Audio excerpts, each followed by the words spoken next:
औज़ुबिल्लाहिमिनश्शैतानिर्रजीम बिस्मिल्लाहिर्रहमानिर्रहीम। अल्लाह तबारक व तआला के नाम से शुरू जो बड़ा मेहरबान और निहायत रहम वाला है। अस्सलामु अलैकुम। सूरतुल बुरूज में असहाबुल अखदूद का जिक्र बड़ी तफसील से है। उस इलाके पर बनी हुमैर ने सदियों तक हुकूमत की है। हज़रत मूसा अलैहिस्सलाम के बाद यमन के इलाके में यहूदियों की हुकूमत रही। हम कह सकते हैं कि उस इलाके की तारीख हज़रत ईसा अलैहिस्सलाम से 600 साल कबल शुरू हुई। हज़रत ईसा अलैहिस्सलाम के 600 साल बाद असहाबुल अखदूद का वाक़या पेश आया। उस वाक़े को तकरीबन 2500 साल गुजर चुके हैं। यहाँ का हाकिम एक जादूगर का ख़ास मुरीद था। वो उस जादूगर की हर बात मानता और उस पर अमल करता।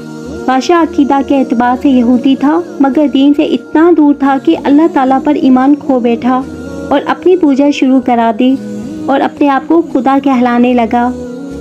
उस वाक़े की तफसील हमें खुद हमारे प्यारे नबी सैयदुल अंबिया हज़रत मोहम्मद मुस्तफ़ा सल्लल्लाहु अलैहि वसल्लम ने सुनाई है। हज़रत सुहैब रज़ी अल्लाह ताला अन्हु से रिवायत है कि रसूल सल्लल्लाहु अलैहि वसल्लम ने फरमाया, तुमसे पहले लोगों में एक बादशाह था, उसका एक जादूगर था। जब वो जादूगर बूढ़ा हो गया तो उसने बादशाह से कहा, अब मैं बूढ़ा हो गया हूँ, आप मेरे पास कोई लड़का भेज दीजिए, मैं उसको जादू सिखा दूंगा। चुनाचे उसने उसके पास एक लड़का भेज दिया। वो उसे सिखाने लगा। जब वो लड़का जादू सीखने के लिए जाता तो उसके रास्ते में एक राहिब था। वो लड़का उस राहिब के पास बैठने और उसकी बातें सुनने लगा जो उसे अच्छी लगती। जब जादूगर के पास आता तो राहिब से गुजरते हुए उसके पास बैठ जाता और जब जादूगर के पास जाता तो वो जादूगर देर होने के सबब उस लड़के को मारता। उस लड़के ने राहिब से इस बात की शिकायत की। राहिब ने इससे कहा, जब तुम्हें जादूगर से डर लगे तो उससे कहना मेरे घर वालों ने मुझे रोक लिया था, और जब घर वालों से डर लगे तो कह देना मुझे जादूगर ने रोक लिया था। वो इसी तरह मामला चलाता रहा कि इसी इसना में इसका सामना एक बड़े जानवर से हुआ जिसने लोगों का रास्ता बंद कर दिया था। लड़के ने सोचा कि आज मैं पता चला लूँगा कि जादूगर अफसल है या राहिब। उसने एक पत्थर उठाया और कहा, ए अल्लाह, अगर तुझे राहिब का मामला जादूगर से ज़्यादा पसंद है तो इस जानवर को कत्ल कर दे ताकि लोग गुजर सके। उसने पत्थर मारकर उस जानवर को कत्ल कर डाला और लोग उस रास्ते से आने जाने लगे। फिर वो राहिब के पास आया और ये बात बताई।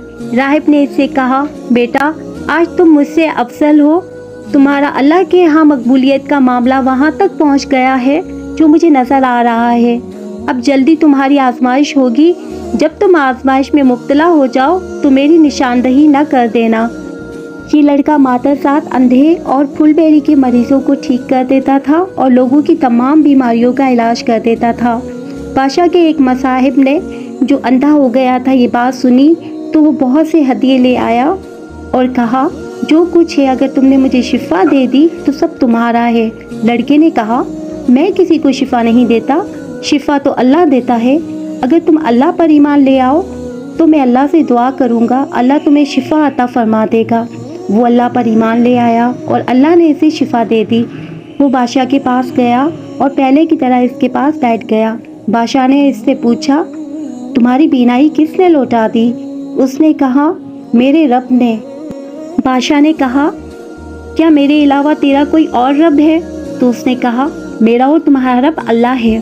बादशाह ने उसे पकड़ लिया और मुसलसल उसे अजियत देता रहा, यहाँ तक कि उसने उस लड़के का पता बता दिया।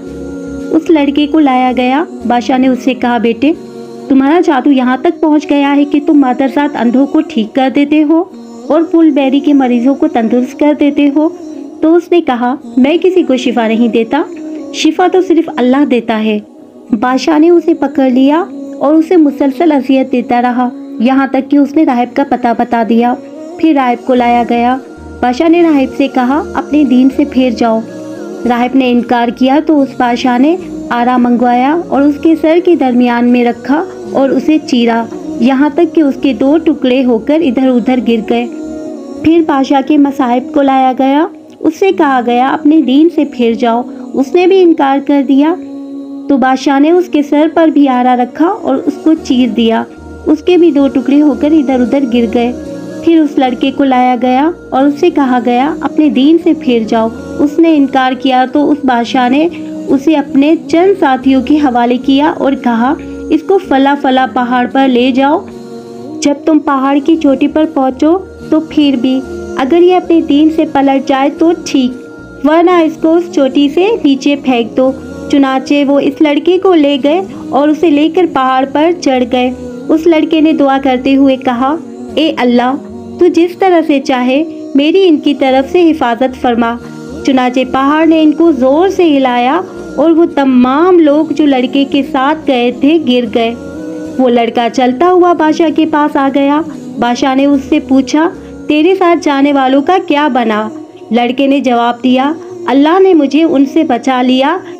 پھر بادشاہ نے اس لڑکے کو اپنے چند اور سپاہیوں کے سپرد کیا اور کہا، اسے لے جاؤ، اسے ایک کشتی میں بٹھاؤ اور اسے لے کر سمندر کے وسط میں پہنچو۔ اگر یہ اپنے دین سے پھر جائے تو ٹھیک، ورنہ اسے سمندر میں پھینک دو۔ وہ سپاہی اس لڑکے کو لے گئے تو لڑکے نے کہا، اے اللہ، تو جس طرح سے چاہے مجھے ان سے بچا۔ تو کشتی ان لوگوں پر الٹ گئی اور وہ سب غرق ہو گئے۔ وہ لڑکا چلتا ہوا بادشاہ کے پاس آ گیا۔ بادشاہ نے اس سے کہا، تمہارے ساتھ جانے والے میرے سپاہیوں کا کیا بنا؟ اس لڑکے نے کہا، اللہ نے مجھے ان سے بچا لیا۔ پھر اس لڑکے نے بادشاہ سے کہا، تم اس وقت تک مجھے قتل نہیں کر سکو گے یہاں تک کہ جو میں تمہیں کہوں وہی کرو۔ بادشاہ نے کہا، وہ کیا ہے؟ لڑکے نے کہا، سب لوگوں کو ایک میدان میں جمع کرو اور مجھے ایک درخت پر سولی کے لیے لٹکاؤ۔ پھر میرے ترکش میں سے ایک تیر لو، اسے کمان کے درمیان میں رکھو، پھر کہو اللہ کے نام پر جو لڑکے کا رب ہے، پھر مجھے اس کا نشانہ بناؤ۔ اگر تم نے اس طرح کیا تو مجھے مار دو گے۔ بادشاہ نے سب لوگوں کو ایک میدان میں جمع کیا، لڑکے کو کھجور کے ایک تنے کے ساتھ لٹکا دیا، پھر اس کے ترکش سے ایک تیر نکالا، اسے کمان کے درمیان میں رکھا، پھر کہا اللہ کے نام سے جو اس لڑکے کا رب ہے۔ پھر اس لڑکے کو نشانہ بنایا تو تیر اس کی کن پٹی کے اندر گھسا۔ لڑکے نے اپنا ہاتھ اپنی کن پٹی پر رکھا تیر لگنے کی جگہ اور جاں بحق ہو گیا۔ اس پر سب لوگ کہہ اٹھے، ہم اس لڑکے کے رب پر ایمان لائے، ہم لڑکے کے رب پر ایمان لائے، ہم لڑکے کے رب پر ایمان لائے۔ تمام لوگوں نے بادشاہ کے پاس آ کر کہا، جس بات سے تم ڈرتے تھے اسے دیکھ لیا، اللہ کی قسم تمہارا ڈر حقیقت بن گیا، تم پر آن پڑا۔ لوگوں نے ایمان قبول کر لیا۔ بادشاہ نے راستوں کے سروں پر خندقوں کی کھدائی کا حکم دیا اور وہ کھودی گئی، ان میں آگ بھڑکا دی گئی۔ بادشاہ نے کہا، جو اپنے دین سے نہ پھرے اسے ان میں جلا ڈالو۔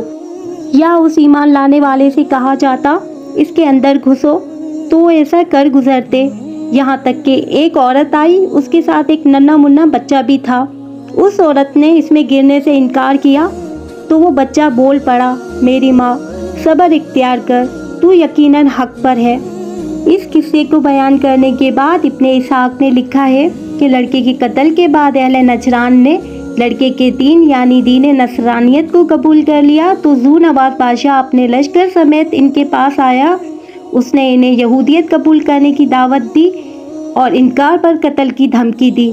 لوگوں نے یہودیت قبول کرنے سے انکار کر دیا، جس پر انہیں آگ میں جلا دیا اور بعض کو تلوار سے ان کا قتل عام اور مسلح کیا، حتیٰ کہ 20,000 کے قریب انسان قتل ہوئے۔